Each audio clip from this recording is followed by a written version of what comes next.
구독, 좋아요, 댓글 알람 설정 부탁합니다. 네, 여러분 반갑습니다. 한홍무입니다. 뒤에 보이는 건물이 우리 양산 시립박물관입니다. 오늘 여기에 온 이유는 우리 양산의 역사, 미래를 좀 함께 조명해보고 우리 양산이 앞으로 어떻게 나아가야 될 것인지에 대한 이야기를 나누고자 합니다. 역사를 모르는 도시는 미래가 없다는 말이 있듯이 우리 양산의 역사를 오늘 제대로 한번 파헤쳐보기 위해서 전문가 한 분을 모셨는데요. 양산 역사문화진흥원의 장성규 원장님을 모시겠습니다. 원장님 어서 오십시오. 네, 반갑습니다. 반갑습니다. 네, 바쁜 시간에 또 시간 내주셔서 너무 고맙습니다. 아유, 제가 기쁩니다. 네. 오늘은 우리가 양산을 제대로 네. 역사를 좀 제대로 좀 알릴 수 있는 그런 기회가 됐으면 좋겠습니다. 네, 뭐 우리가 살고 있는 이 양산에 대해서 한번 뜻깊은 얘기를 나누는 시간을 가지면 좋을 것 같습니다. 그래서 오늘 원장님이 계시기 때문에 재미있고 좀 깊은 그런 양산을 한번 얘기를 나눠보죠. 네, 감사합니다. 한번 들어가 볼까요? 네, 들어가시죠. 가시죠.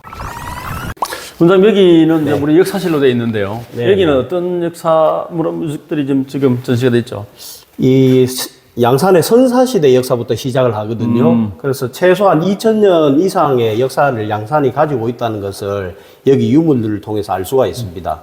여기 뿌리부터 시작하는 건 얘기가. 네, 그렇죠. 양산의 들어가면서 뿌리입니다. 좀 설명해 주시죠. 네. 지금 이쪽에 보시면 그 사송 유적이라고 되어 있는데요. 사송 지역 같은 경우는 신도시가 지금 생기면서 내송, 외송, 사송에서 엄청난 유물이 많이 나왔습니다. 특히 복합 유적이라 해가지고 고대에 그러니까 삼국 이전의 사만시대, 당군조선 시대의 유물부터 해서 사만시대, 삼국시대, 고려시대, 조선시대 때까지 모든 유물이 다 발굴된 전국적으로 아주 좀 특이한 지역입니다. 그리고 양산이 이제 유래가 네. 선사시대부터 우리 양산에 이제 이 사람들이 주거를 하고 생활을 했다는 얘기네요. 그렇죠. 네. 그리고 여기도 소토리 유적인데 지금 보시면 저 소노지성묘라고 돼 있는 저 저기는 고인돌이 소노마을입니까? 예. 발굴된 그 지역이고 지금은 저 덕계돌이 양산박물관 앞마당에 있습니다. 네. 그래서 양산에서 지금 남아있는 고인돌이 두 기입니다. 하나는요, 소노리 지성묘가 있고요. 하나는 소토리 지성묘가 있는데, 소토리 지성묘는 저 베데스다 병원 맞은편에. 그래, 그게 하나 있습니다. 예, 아직 있습니다. 그게 있습니다. 맞습니다. 예. 근데 그거는 돌이 엄청 큽니다. 가보면. 예, 수백 톤의 돌이 있거든요. 그렇습니다. 여기 보시면, 이 유물들이 굉장히 중요합니다. 이제, 사만시대 이전, 그러니까 당군조선 시대 때 유물이라고 볼 수 있는데요. 이게 마제석검입니다. 아, 석금. 예, 마제석검인데. 돌을 지금 갈아서 예, 그렇죠. 금을 만든 거네요. 네네. 그러니까 이 유물이 나오면 이건 이제 양산의 역사가 2000년이 아니라 3000년, 4000년 전까지도 거슬러 올라가는 겁니다. 결국은 이제 석기 시대 유물이잖아요. 예. 신석기 시대의 신석기 시대. 유물입니다. 네. 신석기 뒤 이후에 청동기 시대로 넘어가니까. 네. 그전이니까 훨씬 오래 전이니까. 그렇죠. 네. 그럼 양산의 역사가 3000년까지도 예측이 가능하다. 이런 얘기네요. 그렇죠. 예. 다음으로 한번 넘어가 예. 보겠습니다. 여기 또 특이한 유물이 있는데요. 사실 우리가 이걸 좀 역사 공부를 할 때 좀 관심 깊게 봐야지 이 유물들을 봤을 때 눈에 띄는 것들이 있는데요. 여기 보시면 이 토기가 굉장히 특이합니다. 양쪽에 보면 귀가 달려 있죠. 항아리처럼. 예, 귀가 달려 있는데 저것이 또 다른 유물들을 보면 저게 원래는 솥불처럼 생겼습니다. 이렇게. 그래서 이제 요런 토기가 나오면 이게 당군조선 유물의 전형적인 그런 당군시대. 패턴입니다. 야, 그럼 지금 봐서는 깨진 거를 다시 복원을 시킨 것 같아요. 그렇죠. 또 이제 다 붙인 겁니다. 이게. 그래도 원행이 다 그 주위에 있었던 모양이네요. 그죠? 네네네. 이거는 지금 다 찾지를 못하고 네. 일부만 이렇게 돼 있고. 네. 그럼 이것도 지금 당군시대 유적이다라고 추측을 하는 거죠. 맞습니다. 여기, 요 밑에지만, 위에서 보면 요 부부총의 모습이 입체적으로 잘 보입니다. 위에서 일부러 볼 수 있게끔 지금 조망을 해놨네. 그죠? 네네. 일단 내려가서 보실 거 아닙니까? 그죠? 네, 그렇죠. 이제 전체 모습이 밑에서 찍으면 잘 안 나오는데 위에서 보면 저 위에 부장품, 그 다음에 주인공인 두 분, 순장이 돼 있는 두 분, 이렇게 보입니다. 지금 이게 부부총에 재현해 놓은 거죠? 예. 지금 부부총에 돌아가신 분들은 지금 누구로 추측합니까? 지금 김유신 장군의 아버지인 김서연 장군과 어머니 만명 부인으로 추정을 합니다. 왜는가 하면 1958년까지 두 분의 사당이 저 부부총 무덤 근처에 있었습니다. 그래서 두 분이, 그리고 사당 안에는 두 분의 초상화가 있었거든요. 지금은 그 사당이 없어졌나요? 예, 1958년에 태풍 아이다가 와서 네. 그 사당은 날아가고 네. 초상화가 이제 어디 날아가서 떨어져 있는 거를 김씨 제실에서 보관하고 있다가 양산박물관이 생기면서 여기 기증을 해서 돼 있네요. 여기 있겠네요, 지금. 예, 여기 가면 보실 수 있습니다. 저기 지금 부부총이 결국 양산의 대표적인 유물이라고 해도 과언이 아닐 정도로 그렇죠. 양산의 정체성을 나타내는 유물이라고 봐야죠. 네.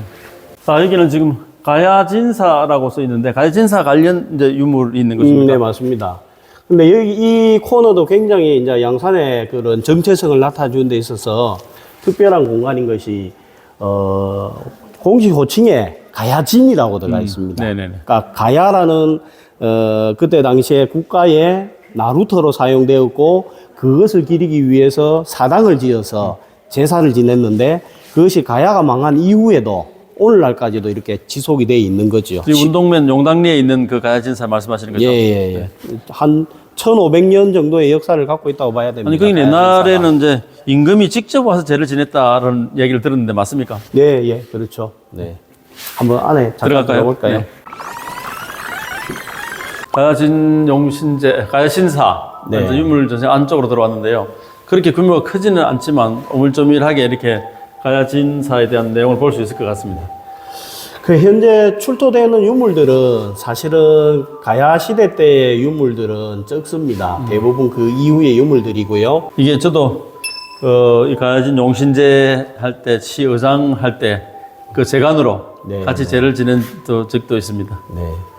그 삼국사계나 특히 삼국사계에 보면 신라가 저 가야를 공격할 때도 아마 이 루트로 넘어가고 가야가 신라로 또 넘어와서 공격할 때도 그 루트. 왜냐하면 거기가 강폭이 거의 제일 좁습니다. 그런데 강폭은 좁지만 수심은 굉장히 깊다면서요. 아, 그렇죠. 네. 근데 그 대지를 그 옛날에 제를 지낼 때 생대지를 제를 바쳤다 그러던데 네. 생대지를 바치는 또 이유가 있을까요? 그건 저도 잘 아직까지 공부를 그렇습니까? 안 한 부분입니다. 그리고 이쪽에 보면 지도가 있습니다. 네. 여기 보시면 선사고고유적, 도요지, 불교유적 이렇게 세 개로 구분을 해놨는데요. 이 지도가 양산의 역사를 공부하는데 굉장히 도움이 많이 됩니다. 특히 이 선사유적이나 도요지 유적을 보면 그때 당시에 양산이 얼마나 중심적인 지역이었는지를 알 수가 있거든요. 고대에는 사실은 가장 중요한 유물이 하나는 철기입니다. 철기. 예. 두 번째는 도자기거든요. 예. 요새로 따지면 반도체에 해당한다고 보시면 됩니다. 그래서 양산 지역 전체에 도요지가 수십 군데가 있습니다. 저도 지금 이 지도를 보고 알았는데 보통 우리가 법기 도요지가 대표적인 이제 우리 네. 양산의 도요지 유적지다 이렇게 생각을 했는데 보니까요. 네. 가산리 도요지도 있고 이 화재, 네. 화재리 도요지, 활용리 네. 이게 많이 분포대가 있네요. 그렇죠. 그럼 앞으로 양산이 그런 역사 문화 도시로 거듭나는 데 있어서 사실 이 도자기 문화, 삼국시대 이전부터 꾸준히 출토되어 오는 이 도자기 문화를 가지고 양산의 하나의 정체성을 만들어야 될 정도입니다. 그렇네요. 그래 보니까 우리 도자기가 우리 양산 역사에 굉장히 중요한 컨텐츠가 네, 양산에 만들 수 있겠다는 생각도 듭니다, 보니까. 그렇죠. 우리 원장님이 한 진행하시죠. 예. 그런 생각이 있습니다. 네네. 저희 진흥원 내부에서는 자료도 누적하고 네. 나름대로 컨텐츠를 만들기 위해서 작업을 하고 있고요. 이게 지금 보니까요, 우리 그 사찰에 대한 분포도 이렇게 좀 많이 한눈에 볼 수도 있고, 도요지, 그렇죠. 다방도 폐총에 대한 표기도 있고, 네. 지성묘, 아까 봤던 지성묘, 또 고문, 이렇게 많이 분포되어 있네요. 양산 같은 경우에는 지금 양산 시청 자리부터 다방동 전체에 어찌 보면 전국 최대의 폐총 유적이 있습니다. 근데 지금은 거기에 물류센터도 들어오고 해서 많이 파괴가 되었는데 이 폐총이 정말 양산 지역은 그 넓이나 규모가 어마어마합니다. 딱 이 지도만 봐도 아쉬움이 굉장히 많습니다. 왜냐하면 이 자산들, 근데 제가 무궁무진하게 우리 양산을 잠재 가지고 있는데도 불구하고 이거를 지금 활용을 못하고 이거를 이끌어내지 못했다는 그런 부분이 굉장히 아쉬워 보이네요. 그러니까 차후에 도자기 박물관이나 도자기 공원 이런 부분도 들어와야 되고요. 폐총도 사실은 별도의 박물관을 만들어야 될 정도입니다. 그리고 지금 여기 보면 이쪽 지역이 그 화재 지역인데요. 물금 화재. 예. 네네. 여기 물금 광산은 우리에게 많이 알려져 있는 것처럼 1980년까지, 80년대까지 실제로 채광을 했습니다. 네네. 하고, 강원도 양양이 우리나라 전국의 최대 광산. 네. 그 넘버2가 바로 여기 물금 광산. 아유, 그 정도로 유명했습니다. 네. 이 광맥이, 그 철광맥이 요 오봉산이죠, 현재. 네. 오봉산을 시작해서 낙동강 밑으로 해가지고 어디까지 가는가 하면 생림까지 갑니다. 그래서 생림이 왜 생림인가 뭐 생림의 다른 이름이 생철리거든요. 아, 생철. 네. 철이 나는 거예요. 아, 그럼 맥이 연결돼 있다는 네, 얘기죠. 철광맥이 그렇게 엄청나고 여기 철광석이 엄청난데 삼국시대 때는 아마 이게 그 지금도 그렇지만 노천광이라 해가지고 그냥 그 돌이 가면 길가에 이래 있습니다. 그래요? 그러니까 자석을 대보면 자석이 탁탁 붙거든요. 그러니까 그런 돌들이 강 옆에 이렇게 있으니까 강물과 만나가지고 강이 노랗게 변했다 해서 이 산을 황산이라고도 불렀습니다. 오봉산을. 아, 황산. 예. 아, 그래서. 근데 황산은 관련돼서 역사적인 것도 많잖아요. 황산역도 우리 나루터. 아, 그렇죠. 있고, 황산 잔도를 통해서 우리가 또 서울로 가는, 수도 한양 가는 네, 그런 네, 연결도로 네. 되기도 하고. 이 황산에 대한 또 역사적인 유적도 많을 것 같은데요. 네. 그래서 특히 낙동강에 이제 요 양산을 지나는 이 구간은 낙동강이라 부르고 황산강이라 황산강. 불렀습니다. 맞습니다. 황산강이라 부르고 그 이 부분도 하여튼 양산의 철기 문명 네. 이 부분도 우리가 많이 고증을 하고 들어가야 되는 부분입니다. 그래 좀 뭐 또 관련된 얘기지만 물금광산을 관광지로 개발하려는 그런 계획도 있었는데 맞습니다. 그 물이 너무 방대한 양이 네. 갱도에 차 있어서 그 퍼내지 못해서 이제 아직까지 유보 중이라고 알고 있습니다. 이 지도를 보면 네. 양산 전체가 그 보물이고 유적입니다, 보니까. 아 맞습니다. 네. 그러니까 특히 철기 유적 같은 경우에는 지금 저 가산 휴먼시야 네. 그 앞에 도로를 통해 가지고 철기 유적이 다까지 있었거든요. 화재까지 연결이 돼 있었는데 아파트를 지으면서 그런 부분들이 다 도로 이런 쪽으로 파괴가 되었고 화재라는 말도 원래는 화저포라고 화적호. 화저포 하저포. 네, 포구죠. 예. 그러니까 그 삼국시대 때는 이 화재가 물이 여 위에까지 올라갔습니다. 낙동강 물이 올라간 네. 거네. 그래서 지금 그 상당히 위에까지 보면 내포, 영포 이런 지명이 그렇죠, 있거든요. 맞습니다. 보고가 있죠. 그렇죠. 어. 그 화저포라는 말 자체가 뭔가 하면 불을 가지고 철기를 제작했기 때문에 생겨난 지명이 화저포인데 지금은 이제 살짝 바뀌어서 화재로 이렇게 됐습니다. 그럼 옛날부터 우리 양산 이 지역이 역사적으로 굉장히 중요한 지역이고 네. 또 군사적, 뭐 문화적으로도 굉장히 중요한 지역이 있다는 거 우리가 이 내용만 봐도 알 수 있겠네요. 아, 그렇죠. 삼국시대 때는 이 경주를 중심으로 해서 경상남북도 전체가 양주였습니다. 그러니까 지금 현재 경기도의 역할을 했고 수도 방어의 역할을 양산이 했습니다. 왜냐하면 외구나 이렇게 외세가 침입을 할 때는 이 강을 따라 올라가는 것이 가장 빠르거든요.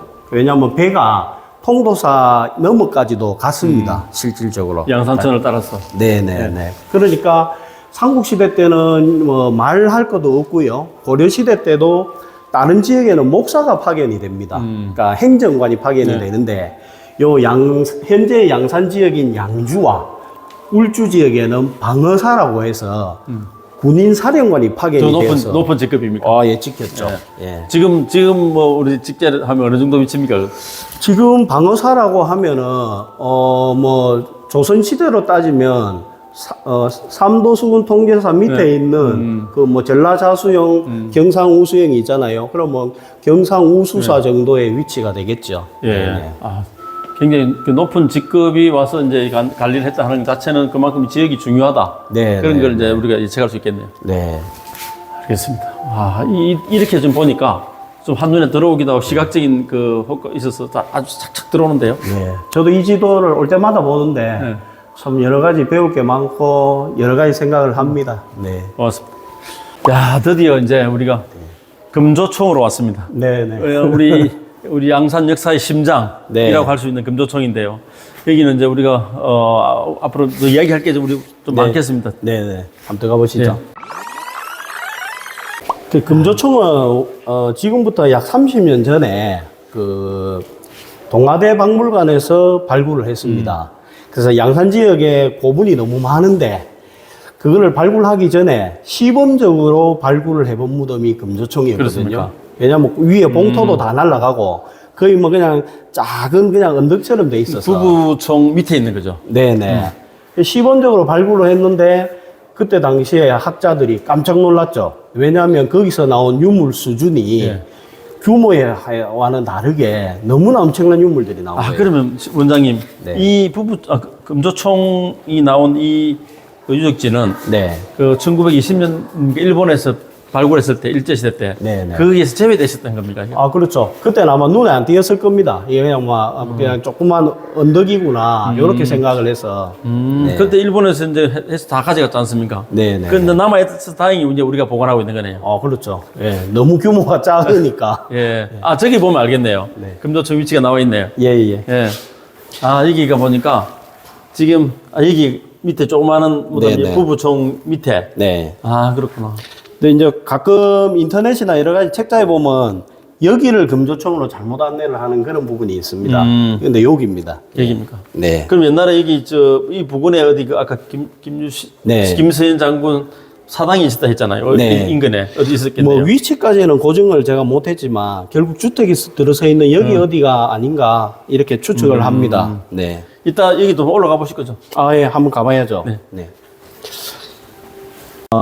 보시는 것처럼 예술적으로나 너무너무 아름답습니다. 지금 우리나라에서 발굴된 모든 유물들 가운데 이 귀걸이와 비교할 수 있는 유일한 유물은 경주에도 부부총이 있습니다. 그 부부총에서 발굴된 귀걸이 외에는 이 귀걸이와 비교를 할 수 있는 유물이 없습니다. 지금 실물입니까? 아니죠. 예. 지금 금조총 유물은 우리가 동아대 박물관에서 받아왔는데, 이게 실물인지 아니면 뭐 그 수장고에 실물이 있고 해놨는지는 모르겠습니다. 네. 근데 이게 세공 기술이 아주 섬세한데요. 이 당시 이 기술치고도. 네네. 그리고 귀걸이 같은 경우에도 신분을 상징하기 때문에 네. 그 신분에 해당되는 사람이 아니면 절대로 착용을 할 수가 없습니다. 네. 그래서 이 정도의 귀걸이를 착용을 하려면 왕족 또는 그에 준하는 인물이 아니면 힘듭니다. 그리고 이쪽에 보시면은 귀걸이가 이거 같은 건 아니잖아요. 예 다르죠. 예. 요거는 실제로 그 묻혀 있는 분이 귀에 착용하고 있던 귀걸이고, 착용하였던 것이고. 요거는 이제 요 가슴팍에 예. 올려져 있던 귀걸이입니다. 아, 그렇습니까? 네. 근데 귀걸이를 차기도 하고 또 가슴에 무덤 안장하면서 네네. 귀걸이를 가슴에 넣어야 되는 또 그런 뭐 혹시 이유가 있나요? 저희들이 추측하기에 이 금조총의 주인공이 김유신 장군의 여동생이 2명이 있는데 큰 동생인 김보희 씨의 무덤이라고 요 가락 종친의 양산 종친회에 전해져 내려옵니다. 그렇습니까? 그래서 근데 지금 보면 다른 출토 유물들은 저 귀걸이보다는 한 급수가 좀 낮습니다. 낮고, 예. 요 귀걸이만 보더라도 민무늬잖아요, 그죠? 무늬가 없는 밋밋한데 네네네. 요거는 아주 네네. 극도로 세공이 된 거거든요. 그래서 저희들이 추측하기에 요거는 본인이 착용하고 있던 거니까 그러니까 본인 거고, 본인 거고. 이것은 아마도 그 장례식에 참석한 가족이나 가까운 사람이 이렇게 본인이 차고 있던 거를 선물한 게 아닌가 저희들은 그렇게 추측을 합니다. 그래서 역사적으로 고증은 할 수 없지만, 왜냐하면 그 동생인 김보희 씨가 김문희 씨로부터 꿈을 삽니다. 네네네. 예, 그 유명한 꿈 얘기 있죠. 오줌을 넣었더니만 경주가 물에 잠겼다. 흥건히 잠긴. 예. 네. 그래서 그 꿈을 듣고 동생인 문희 씨가 언니 그 꿈을 내가 살게. 팔았지 않습니까? 예, 샀는데 네. 이제 그날 김춘추가 김유신 장군 집에 놀러 들어왔다가. 왔고 서로 제기차기를 하다가 옷이 찢어졌는데 언니가 들어가야 되는데 동생이 동생이 들어갔어. 들어갔거든요. 그 동생은 이제 왕비가 되고 네. 언니는 2가지 학설이 있습니다. 쓸쓸하게 살다가 그 부모님 곁에서 시집도 못 가고 살다가 묻혔다 하는 설도 설이 있고, 또 나중에 문희 씨를 이어서 그 두 번째 왕비가 되었다는 설도 있습니다. 정확한 이제 학설은 지금 기록으로는 남아있지 않네요. 네, 뭐 증명을 할 수 없으니까. 그래서 저희들은 충분히 그런 가능성이 있다고 봅니다. 그러니까 동생이 와서 장례식에서 본인 귀걸이를 넣지 않았겠느냐. 왜냐하면 이 귀걸이는 각 지역의 통치자인 그 호족들한테 지급이 많이 된 귀걸이고요. 이거는 아까 말씀드린 것처럼 왕족이 아니면 찰 수 없는 귀걸이거든요. 그래서 그렇게 저희들이 스토리를 짜봤습니다. 지금 우리가 안에서, 실내에서 이제 이렇게 이야기를 하고 있는데요. 이 박물관 안이라서 어두워서 이 화면에 잘 나올지 모르겠어요. 잘 나옵니까? 예. 그리고, 이것도 보겠습니다. 유물을 볼 때 우리가 제일 중요한 게 위세품이라는 개념이 굉장히 중요합니다. 그러니까 요새는 사람들이 그냥 액세서리, 이렇게 나를 꾸미려고 썼는데 옛날에 이 모든 게 신분제도, 통치제도와 연관이 되어서 그 해당되는 직급이 아니면 그 착용을 할 수가 없습니다. 그래서 위세품이 이제 몇 가지가 있는데요. 대표적인 게 머리에 쓰는 금관 또는 금동관. 그러니까 이제 금관은 왕족만 쓸 수 있어요. 무조건. 금관은, 네. 네. 그 왕족 중에서도 현재 권력을 잡고 있는 그 가족만 금관을 쓸 수가 있고요. 금동관은 이제 각 지역을 지배하는 사람들한테 경주에서 만들어서 이렇게 선물을 줍니다. 금동관. 네, 금동관. 네. 그리고 두 번째가 뭔가 하면, 목걸이입니다, 목걸이. 좀 전에 있던 여기 있는 목걸이. 예. 그리고 목걸이 끝에 고옥이 달려 있습니다. 고옥. 저걸 보곡이라나요? 예, 구불곡자에 옥자를 써서 곡옥이라고 하는데. 곡옥. 예. 이것도 올바른 명칭은 아닙니다. 왜냐하면 역시 조선총독부에 있던 어떤 학자가 붙인 이름이거든요. 그래서 그냥 구부러진 옥이라는 의미로 붙였는데, 어쨌든 고옥이 달린 목걸이 역시 그 정해진 신분 이상이 아니면 착용을 할 수가 없었고요. 그 다음에 이제 허리띠입니다. 허리띠. 네, 허리띠도 왕족은 금으로 된 허리띠를 하고 쓰고. 그 외에는 은으로 된 허리띠를 합니다. 이 은입니까? 예, 은입니다. 언제 대금구네요? 굉장히 화려하게 이렇게 허리에 쫙 둘러서 이렇게 되어 있습니다. 이 주릉주릉 달리는 거네요. 예, 요렇게 두르고 밑에 또 이렇게 주렁주렁 또 다른 장식품이 있는데 여기서 굉장히 중요한 게 이 무늬입니다. 무늬를 자세히 보시면 양각, 음각이 되어 있는데 이 무늬가 환두대도라는 칼에도 그대로 나옵니다. 그렇습니까? 이 무늬가 뭔가 하면 술이라 그러죠. 솔개. 예. 예, 솔개 무늬입니다. 솔개 무늬. 예. 솔개가 그때 무슨 상징을 한 게 있었나요? 그렇죠. 솔개는 이제 한문으로 술이 해갖고 취라고 하는데 예.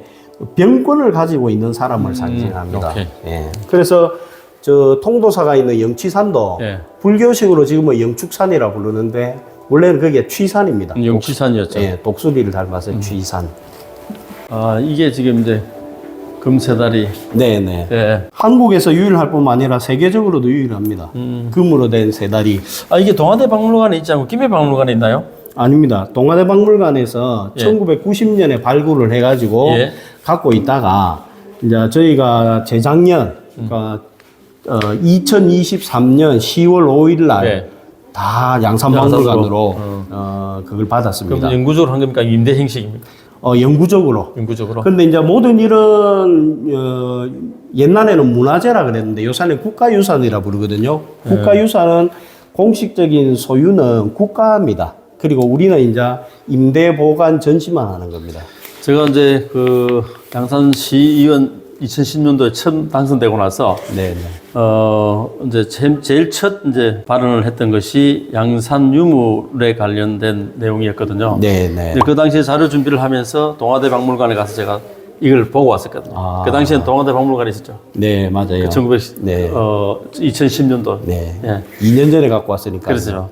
그래서 이제 이거를 우리 때 박물관에서 우리 양산으로 가지고 오는 이런 방법들도 한번 공부도 하고, 네. 양산 유물에 대한 그 여러 가지 역사적인 것들을 좀 조사하고 그런 적도 있었습니다. 11년 전에 양산 박물관이 양산 역사기념관으로 출범한 이후에 11년 동안 이제 많은 양산 시민들과 공무원들, 정치인들이 노력을 하셨거든요. 그래서 2년 전에 이제 어렵게 갖고 왔습니다. 이제 우리 수장고에 좀 잘 보관되어 있네요. 네네. 자, 이제 이게 금조총 내부 실제 이제 그때 발굴 당시의 모습을 재현해 놓은 겁니까? 네네네.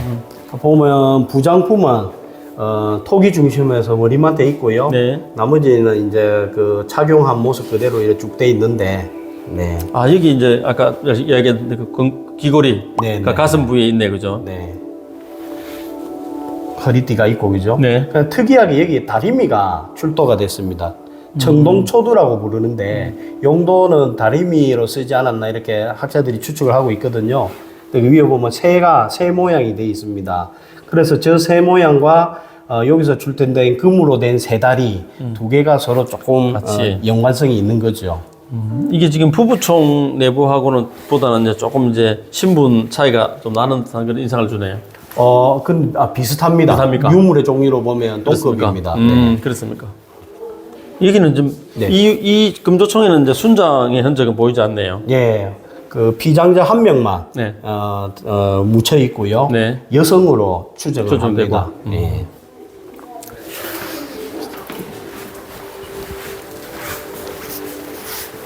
자, 저기는 이제 좀 전에 우리가 금조총 이제 유물을 봤고요. 이제 부부총으로 들어가는 거죠. 네네. 지금 여기 있는 모든 유물들은 전부 모사품입니다. 원본은 도쿄박물관 네. 입장을 하시면 정면에 건물이 하나가 있고 좌측 우측에 있는데 우측이 동양관인데 그 동양관 5층이 한국관입니다. 거기에 6점 정도가 전시가 돼 있고 예, 우리 부부총 유물이. 네, 원래 498점인데 네. 나머지 490 몇 점은 수장고에 다 있습니다. 아, 있고. 네. 실제로 이제 전시해 놓은 건 있었지만. 예, 예. 근데 이제 요 근간이나 이런 걸 가보면 전시가 안 돼 있습니다. 네. 너무 좀 훼손 정도가 심해서 전시를 할 수가 없다. 이렇게 돼 있고요. 네. 요거는 이제, 만든 겁니다. 모형물입니다. 모형. 잠깐 설명을 해드리면, 이 옆에서 봐야 이 모양이 잘 보이거든요. 금동관이 있고요. 이제 이거 뒤쪽에 보시면 안에 작은 모자를 쓰고 있죠. 뭐 모자 같은 게 있는데, 망근 두공 같은 게 있는데요. 예, 예. 저걸 변이라 부릅니다. 일종의 꽃갈입니다. 꽃갈변에서 그게 있고, 그 다음에 이게 날개처럼 이렇게 또 그 장식하는 게 있죠. 저거를 뭐라고 하면 절풍이라 부릅니다. 절품. 절풍. 예, 고구려 무사들 보면 이렇게 뒤로 그래요. 막 맞아요. 이렇게 깃털처럼 날리는 거 있죠. 그 화랑들 보면 꽃을 2개 꽂고 있잖아요. 그게 전부 절풍입니다. 모자를 장식하는 장식품이거든요. 그러니까 우리나라에만 있는 아주 독특한 그런 문화 행사입니다. 절풍이라는 게. 그래서 변을 쓰고 절풍으로 장식을 하고 위에 금동관을 써갖고 이렇게. 그럼 세트로. 이 절품이라는 게 이제 이 시스템이 어느 시대까지 이어져 왔습니까, 이게? 이거는 삼국시대 때. 삼국시대 때. 예, 삼국시대 때고 학자들은 불교가 완전히 자리 잡은 뒤에는 없어졌다고 얘기를 하는데 사실 확실하지 않은 게 그 통일신라 시대와 그 이후의 무덤을 발굴을 안 해봤기 때문에 모릅니다. 예.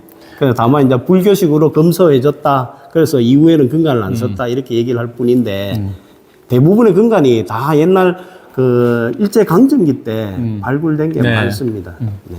알겠습니다. 요게 중요합니다. 보시면, 양산 부부총과 그 유물, 도판 이래 돼 있는데, 네네. 요게 조선 총독부에서 실질적으로 1930년대에 발굴했던, 네. 편찬해냈던 발굴 보고서입니다. 그래서 도판이 하나가 있고요. 네. 그 다음에 여기는 그림만 들어있죠. 그 다음에 그 발굴 과정과 유물에 대한 설명이 되어 있는 도판 말고 또 하나가 있습니다. 네네. 그래서 2개로 구성이 되어 그럼 있거든요. 하나는 어디에 지금 보관되어 있나요? 지금 뭐 저도 이 도판은 제가 그 80만 원 주고 사가지고 하나를 갖고 있고요. 예. 국내에 한 부가 더 있는 걸로 알고 있고요. 어디에 있는지 모르네요, 지금. 예, 그리고 그 설명한 그 발굴 보고서 같은 경우에는 지금 국내에는 없는 걸로 알고 있습니다. 그렇습니까? 예. 그 설명 자료가 참 귀중한 네. 자료가 될 것 같은데, 그죠? 저도 그 PDF 파일은 출력을 해서 갖고 있고 원본을 구하고 있는 중입니다. 이게 이제 부부총 내부네요. 네.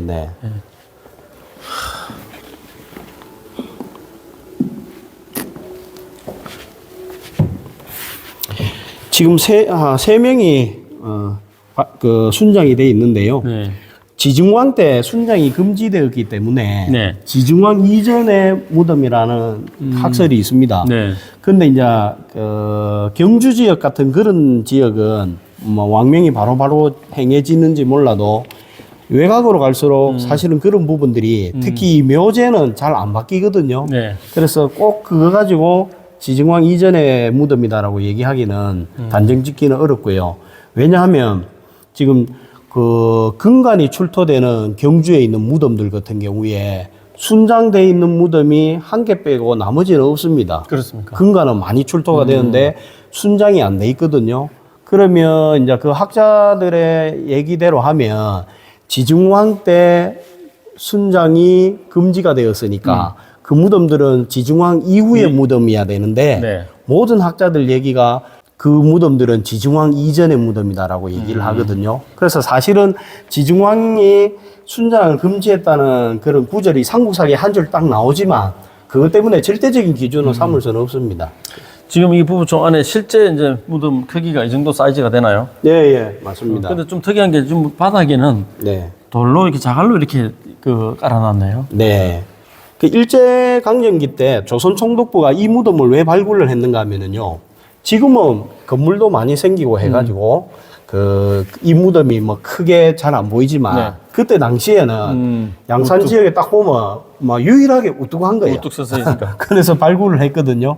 그리고 지형적으로 산 구릉을 따라 나 있는 거나 이런 걸 봤을 때 분명히 이거는 가야 무덤이다. 네. 그래서 발굴을 해서 가야 유물이 나오면 봐라 여기가 바로 우리가 400년 AD 400년에 한반도를 지배했던 임나일본부 지역이다라고 주장을 하려고 네. 발굴을 했는데 무덤 형태도 가야식입니다. 이게 굴식 돌방 무덤이라죠. 굴식. 예, 네. 돌로 방을 만들어 가지고 이제 굴을 파고 들어가는 형식으로 돼 있어서 한문으로는 횡구식 석실분이라 합니다. 행구식 석실분. 네. 그래서 이거 파면 분명히 가야 유물이 나올 것이다 하고 팠는데 유물이 신라 최고 귀족의 유물이 나오고 그것도 왕실에서 하사하는 경주에서 만들어서 하사하는 유물이 나와서 전량 일본으로 다 가져갔다. 예, 갖고 갑니다. 네. 아, 참, 그 당시에는, 근데 이쪽, 위쪽에는 뭐가 저렇게 보관돼 있습니까? 예, 주로 토기와 그 말장식품들입니다. 저 보시면 청동으로 되어 있는 저게 말장식품들이거든요. 네네네. 네. 그 머리 위쪽에 부장품 공간을 둬서 저렇게 부장품을 했고요. 근데 원장님, 이 두 분이 부부가 네. 한날 같이 돌아가시진 않았을 거 아니에요? 그게 그렇겠죠. 이제 이런 무덤 형식을 돌방을 만들고 넣고. 예, 그렇게 하는 이유가 먼저 돌아가신 분을 한번 묻고 모시고. 예, 그 뒤에 돌아가는 분을 다시 묻기 위해서 이렇게 합니다. 추후에 다시 또 할 수 있고, 굴을 만들어서. 네. 예, 예. 요게 이제 전형적인 가야 무덤이고요. 신라 무덤은 이제 목각본, 석실 목각본이라 해서 그 안에 나무로 관을 만들고 그 위에 돌을 덮고 돌 위에 봉토를 덮기 때문에 그렇게 두 번 장사를 지낼 수가 없습니다. 네네네. 예, 무덤을 두 개 가야 시대 만들지. 때는 이런 형태의 무덤이었네요. 네. 그 무덤 형태는 가야식인데 안에 있는 유물은 아까 말씀드린 것처럼 위세품. 이분이 여기를 다스리는 지도자라는 걸 나타내기 위해서 보시면 금동관이 있고요. 그 다음에 은제 허리띠가 있고 뭐 고곡이 달린 목걸이를 차고 금동 신발을 신고 가장 중요한 한두대도가 옆에 있습니다. 그러네, 칼이 있네요. 네. 아, 근데 아주 안타까운 것은 이제 순장자 이런 모습 보면 참 네. 안타깝네요. 저분들은 살아있는 사람들일 거 아니에요. 그렇죠. 네네. 뭐 생매장 하진 않았겠지만, 그렇죠. 살아서 그 모시던 주인을 죽어서도 모시게 하려고, 어떤 식으로든 죽여서 넣었겠죠. 그렇겠죠. 요쪽에 오셔가지고, 요 환두대도를 한번 자세히 봤으면 좋겠습니다. 요 무늬가, 아까 제가 저 허리띠 말씀드렸잖아요. 네. 허리띠에도 보면 수리 문양이 양각과 음각으로 이래 돼 있습니다. 이렇게. 위에는 그 음각으로 돼 있고요. 밑에 동그란 부분은 양각으로 돼 있는데 저게 같은 무늬입니다. 이 독수리가 이렇게 날개를 편 모양이거든요. 그것처럼 저 환두대도 같은 경우에도 양각, 음각이 있는데 요거는 이름을 그 학자들은 삼루함두대도라고 합니다. 세 고리, 고리가 세 개인 한두대도라는 건데 저것도 무늬가 사실은 수리무늬입니다. 아까 말씀드린 것처럼 양각, 음각 이런 차이가 있거든요. 특히 저 삼루한두대도는 신라에서도 왕족에 준하는 사람만 갖고 올 수 있는 네. 최고 등급의 한두대도입니다. 네. 요거보다 더 높은 거는 이제 그 용이나 봉이 그려진 거. 네네. 예, 그거는 이제 임금님만 갖고 있을 수 있습니다. 이제 저 부부총에 올라가서 한번 직접 보면서 말씀을 한번 실제 들어볼까요? 이제 고분으로 한번 가보자 얘기죠. 네, 네. 좋습니다. 한번 가볼까요? 네.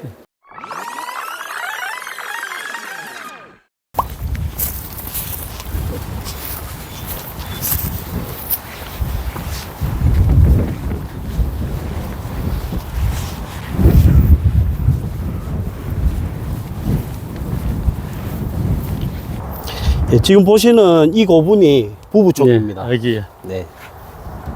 제가 이게 이제, 이 바로 옛날에 이 근처에서 30년을 살았거든요. 아, 네. 거의 매일 산책 코스 네. 돌아서 이렇게 신기 고분까지 이렇게 다니고 했었는데 이게 부부총 자주 봤습니다. 네. 지금 보면 요 뒤쪽에 요 산 이름이 성왕산입니다. 네네. 천성산의 그 지선인데 요 딱 나누어서 왼쪽 편이 북정동이고 오른쪽이 신기동인데 요 왼쪽 편에 2020년에 지표 조사를 했는데 가야 신라시대 고분이 680개가 나왔습니다. 680개. 네. 그러니까 조사 안 한 지역의 면적이 60%로 더 넓어요. 그것까지 조사를 하면 추측으로 약 1300개에서 1500개의 가야 신라 고분이 그럼 있을 것 지금 이 같습니다. 신기산 이때에 네네네. 저희들이 이렇게 산을 그 아침 저녁으로 이렇게 등산하다 보면 천왕산 네. 정상까지 가다 보면 중간중간에 그 무덤 네. 쪽을 흔적들이 많지 않습니까? 네. 그것도 굉장히 많이 분포되어 있던데. 그게 다 가야 신라 시대 무덤입니다. 무덤 형식이 아까 밑에서 박물관에서 보신 것처럼 다 돌방 무덤입니다. 그러니까 돌방 무덤이 전형적인 가야 형태이거든요. 그런데 그 가야가 562년에 완전히 망했다고 하는데 여기 양산 지역은 600년대 이후까지도 가야식 무덤이 나옵니다. 무덤이 나오고 그 저희 좀 진흥원 우리 회원들도 그렇고 양산 시민들의 바람은 이 산 전체에 있는 약 추산 뭐 천몇백 개의 이 가야 신라 시대 고분을 정돈을 잘해서 함안이나 고령처럼 역사공원으로 만들어서 좀 많은 관광객들이 오게 하면 좋지 않을까 하는 간절한 바람입니다. 금방 원장님께서 하신 말씀에 저는 100% 공감을 하고요. 저도 이제 정치 시의원 지역 활동을 할 당시에는 이 지역을 정말 우리 역사 테마 공원화를 만들기 위한 노력들을 수없이 했는데도 결국은 이제 이루지 못했는데요. 꼭 반드시 이 부분은 우리 아까 원장님 말씀하신 대로 우리 컨텐츠를 가지고 양산 랜드마크를 만들어야 된다는 그런 거는 저는 꼭 갖고 있습니다. 언젠가는 이 꿈을 실현해야 된다고 생각을 하는데 네. 우리 원장님 같으신 분들이 이렇게 노력하시는데 우리 시에서도 정말 이걸 함께 해야 될 것 같습니다. 네. 그 저희들이 5년 정도 활동을 하다가 작년 6월 27일에 사단법인으로 이제 양산역사문화진흥원이라는 네. 단체를 만들었습니다. 왜냐하면 저희들이 역사 답사도 해보고 양산 역사를 공부를 해보니까 양산은 2000년간 이 경상도 지역의 정치, 경제, 문화의 중심지였거든요. 그래서 수많은 이런 문화 유적과 문화 콘텐츠를 갖고 있는데 그런 부분들이 문화상품으로 개발이 되고 또 역사공원으로 개발이 되면은 이제 제조업 중심의 공업도시 양산이 아니고 역사문화 콘텐츠를 기반으로 한 문화관광도시 양산이 충분히 될 수 있다고 생각을 합니다. 굉장히 좋은 말씀이고 아마 그 기필고 그런 꿈을 또 실현한 날이 오리라 생각합니다. 네. 그 날까지 우리가 힘을 합쳐서 네. 한번 해봅시다. 네. 화이팅! 하여튼 지금 요 아래로 보이는 무덤이 금조총입니다. 이게 금조총이죠. 네, 네. 그 양산을 30년간이나 떠나 있다가 2년 전에 우리 양산 시민들의 노력으로 지금 유물원 박물관으로 돌아왔습니다. 그리고 마주보고 있는 이 위에 무덤이 아버지 어머니 김서연 장군과 만명부인의 묘거든요. 네, 그게 부부총이죠. 네, 부부총과 금조총. 이 두 무덤이 같이 있다는 것이 양산 역사의 정체성을 설명해 주는데 굉장히 중요합니다. 그 가야가 세력이 약해져서 그 마지막 임금인 구영왕께서 아들 3명을 데리고 신라에 항복을 합니다. 그 두 번째 아들이 세종, 김무력이라고 김유신 장군의 할아버지입니다. 네. 그분이 버풍왕과 함께 우리가 잘 아는 이사부 장군, 그러니까 세 명이 원팀입니다. 그리고 거기에 한 분 더 보태지는 분이 대가야의 마지막 왕자인 도설지 왕자가 네 명이 버풍왕을 도와서 신라 영토의 많은 부분을 개척을 하고 그것이 신라 삼국 통일의 기반이 됩니다. 그리고 그 뒤를 이어서 임금이 된 진흥왕 때 신라 최대의 영토를 확보를 하게 되거든요. 그때 활약한 분이 바로 양주 대총관인 김서현 장군입니다. 네. 네. 그래서 김서현 장군이 양산 여기에 통치소를 두고 경상남부터 전체를 다 다스린 역할을 하고요. 그리고 거기서 태어난 아들인 김유신 장군이 마침내 삼국 통일을 이루게 되는데 여기에서 우리가 주목해야 되는 것이 바로 양산의 역할입니다. 네.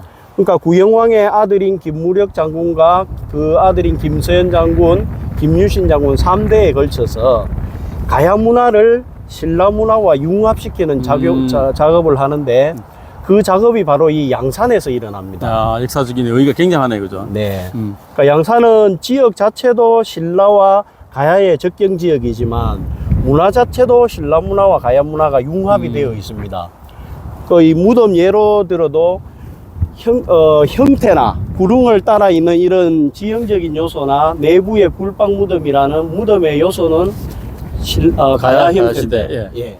안에 묻혀 있는 분들의 유물은 신라 유물이고 신라인이고. 예. 네. 그래서 이 3대 김무력 장군과 김서현 장군, 김유신 장군 3대에 걸쳐서 가야의 그런 우수한 문화가 신라의 문화와 결합이 되어서 결국은 그 문화 융합에서 삼국 통일을 이룰 수 있는 힘이 나옵니다. 결국은 삼국 통일의 힘은 양산에서 이루어졌다. 아, 그렇죠. 이렇게 봐도 되겠네요. 네. 그리고 거기에 하나 더 추가해야 되는 부분이 바로 천성산에 있는 원효대사의 문화입니다. 그러니까 원효대사 이전에는 신라 왕실이 철저하게 왕실 불교, 귀족 불교를 지원을 합니다. 대표적인 부분이 통도사입니다. 네. 그러니까 자장율사가 신라 왕실의 원조를 얻고 당나라 유학을 하고 돌아와서 신라 왕실의 안녕을 비는 통도사를 건립을 하게 됩니다. 근데 원효대사께서는 이 천성산에서 백성들을 위해서 누구든지 나무아미탑을만 외우면 부처가 될 수 있다는 이 대승불교, 네. 서민불교를 퍼뜨리게 되고요. 이 양산에서 바로 그 왕실불교와 서민불교가 결합을 해서 신라가 삼국통일을 이룰 수 있는 철학적인 기반, 정신적 기반, 백성들의 마음을 하나로 모으는 그런 일이 바로 이 양산에서 일어났거든요. 그런 것처럼 앞으로도 이 양산이 역사적인 정체성을 잘 수용을 해서 우수한 문화 콘텐츠를 개발을 하면 다가오는 시대에도 뭔가 그 문화 융합을 통해서 한국 사회에 의미 있는 비전을 제시할 수 있다고 저희는 생각을 합니다. 야, 박수 한번 쳐드리겠습니다. 최고입니다. 금방 원장님 말씀하신 그런 부분이 정말 우리 시민들에게 좀 홍보도 하고 양산의 정체성, 정신을 좀 발굴해서 좀 앞으로 미래지향적인 세계로 나아가는 큰 운동력을 꼭 만들어야 되겠다는 생각이 드네요. 네. 야, 오늘 온 김에 북정 고분군이 이렇게 펼쳐져 있고요. 카메라 한번 돌아보시면 저기 신기 고분군까지 이게 역사 우리 선사시대 이후에 신라 가야시대 네. 또 신라 삼국시대 이 흔적들이 여기 다 있습니다, 지금. 이런 아주 문화유산이 많고 뜻깊은 고장에 살고 있다는 게 정말 자랑스럽고 저는 뭐 우리 애들도 아마 평생 여기서 살 것 같습니다. 오늘 하던 우리 그 원장님 여러 가지 했던 말씀들이 홍보를 좀 많이 해서 제가 하겠습니다 해서 우리 양산 시민들이 또 널리 좀 알릴 수 있는 그런 계기가 꼭 되기를 내가 열심히 홍보할게요. 네, 감사합니다. 잘 부탁드립니다. 고맙습니다. 네. 구독, 좋아요, 댓글 알람 설정 부탁합니다. 부탁합니다.